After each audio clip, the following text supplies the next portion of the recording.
Audio clip number 35۔ اس میں انشاءاللہ عز و جل آپ قرآن پاک کی سورہ بقرہ کی آیت نمبر 102 سے لے کر 104 کی تلاوت، ترجمہ اور تفسیر صراط الجنان سنیں گے۔ بسم اللہ الرحمن الرحیم۔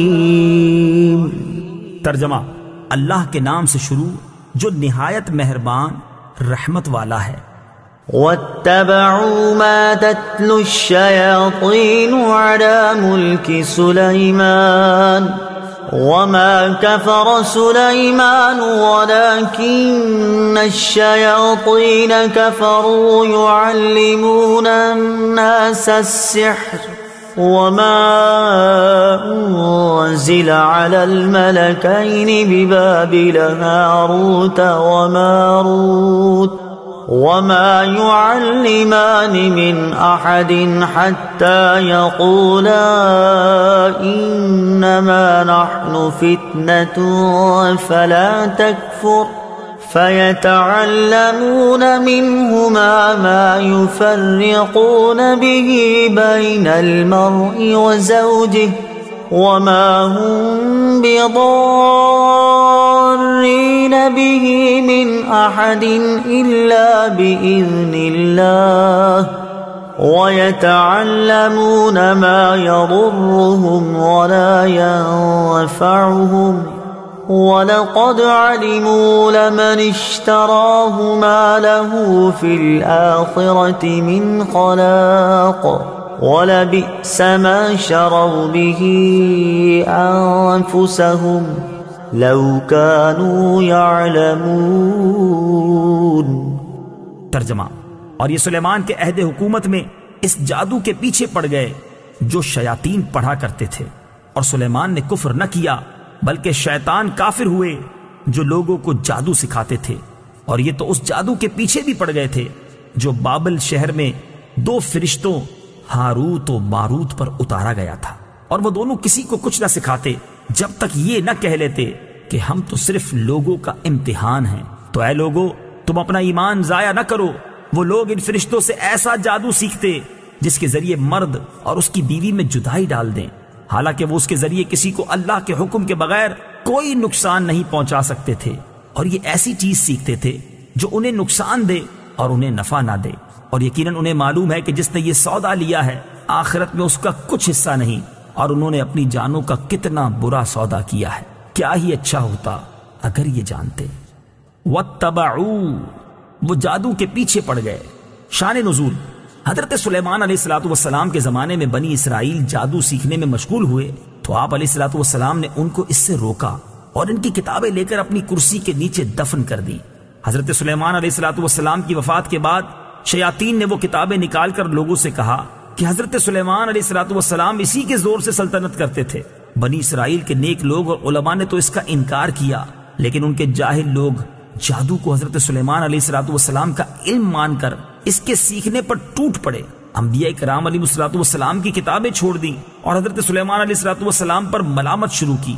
ہمارے آقا محمد مصطفیٰ صلی اللہ تعالی علیہ وسلم کے زمانے تک یہی حال رہا، اور اللہ تعالیٰ نے حضور اقدس صلی اللہ تعالی علیہ وسلم کے ذریعے حضرت سلیمان علیہ نبینا علیہ السلام کی جادو سے براءت کا اظہار فرمایا۔ وما کفر سلیمان، اور سلیمان نے کفر نہ کیا۔ اس آیت سے معلوم ہوا کہ پیغمبروں سے دشمنوں کے الزام دور کرنا اللہ تعالیٰ کی سنت ہے، جیسا کہ لوگوں نے حضرت سلیمان علیہ السلام پر جادوگری کی تہمت لگائی، اور اللہ تعالیٰ نے اس آیت میں اس تہمت کو دور فرمایا۔ نیز یہ بھی معلوم ہوا کہ جادو کرنا کبھی کفر بھی ہوتا ہے جبکہ اس میں کفریہ الفاظ ہوں۔ ہاروت و ماروت، ہاروت اور ماروت۔ تفسیر صراط الجنان میں ہے ہاروت ماروت 2 فرشتے ہیں جنہیں بنی اسرائیل کی آزمائش کے لیے اللہ تعالیٰ نے بھیجا تھا۔ ان کے بارے میں غلط قصے بہت مشہور ہیں اور وہ سب باطل ہیں۔ اعلیٰ حضرت امام احمد رضا خان رحمت اللہ تعالی علیہ نے ہاروت اور ماروت کے بارے میں جو کلام فرمایا اس کا خلاصہ یہ ہے کہ ہاروت اور ماروت کا واقعہ جس طرح عوام میں مشہور ہے، ائمہ کرام اس کا شدید اور سخت انکار کرتے ہیں۔ اس کی تفصیل شفا شریف اور اس کی شروحات میں موجود ہے، یہاں تک کہ امام اجل قاضی ایاز رحمت اللہ تعالی علیہ نے فرمایا ہاروت اور ماروت کے بارے میں یہ خبریں یہودیوں کی کتابوں اور ان کی گھڑی ہوئی باتوں میں سے ہے، اور راجے یہی ہے کہ ہاروت اور ماروت 2 فرشتے ہیں جنہیں اللہ تعالیٰ نے مخلوق کی آزمائش کے لیے مقرر فرمایا کہ جو جادو سیکھنا چاہے اسے نصیحت کریں کہ انما نحن فتنۃ فلا تکفر، ہم تو آزمائش ہی کے لیے مقرر ہوئے ہیں تو کفر نہ کر، اور جو ان کی بات نہ مانے وہ اپنے پاؤں پہ چل کے خود جہنم میں جائے۔ یہ فرشتے اگر اسے جادو سکھاتے ہیں تو وہ فرما برداری کر رہے ہیں، نہ کہ نافرمانی کر رہے ہیں۔ وَلَوْ أَنَّهُمْ آمَنُوا وَاتَّقَوْا لَمَثُوبَةٌ مِّنْ عِندِ اللَّهِ خَيْرٌ لَوْ كَانُوا يَعْلَمُونَ۔ ترجمہ، اور اگر وہ ایمان لاتے اور پرہیزگاری اختیار کرتے تو اللہ کے یہاں کا ثواب بہت اچھا ہے اگر یہ جانتے۔ وَلَوْ أَنَّهُمْ آمَنُوا، اگر وہ ایمان لاتے۔ تفسیر صراط الجنان میں ہے، فرمایا گیا کہ اگر یہودی حضور سید کائنات صلی اللہ تعالیٰ علیہ وسلم اور قرآن پاک پر ایمان لاتے تو اللہ تعالیٰ کے ہاں کا ثواب ان کے لیے بہت اچھا ہوتا، کیونکہ آخرت کی تھوڑی سی نعمت دنیا کی بڑی سے بڑی نعمت سے اعلیٰ ہے۔ یا ایھا الذین آمنوا لا تقولوا راعنا وقولوا انظرنا واسمعوا وَلِلْكَافِرِينَ عَذَابٌ أَلِيمٌ۔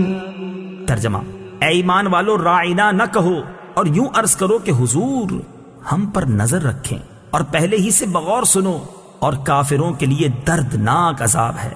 لا تقولوا راعنا، راعنا نہ کہو۔ تفسیر صراط الجنان میں ہے، شان نزول، جب حضور اقدس صلی اللہ تعالیٰ علیہ وسلم صحابہ کرام رضی اللہ تعالیٰ عنہم کو کچھ تعلیم و تلقین فرماتے تو وہ کبھی کبھی درمیان میں عرض کیا کرتے راعنا یا رسول اللہ۔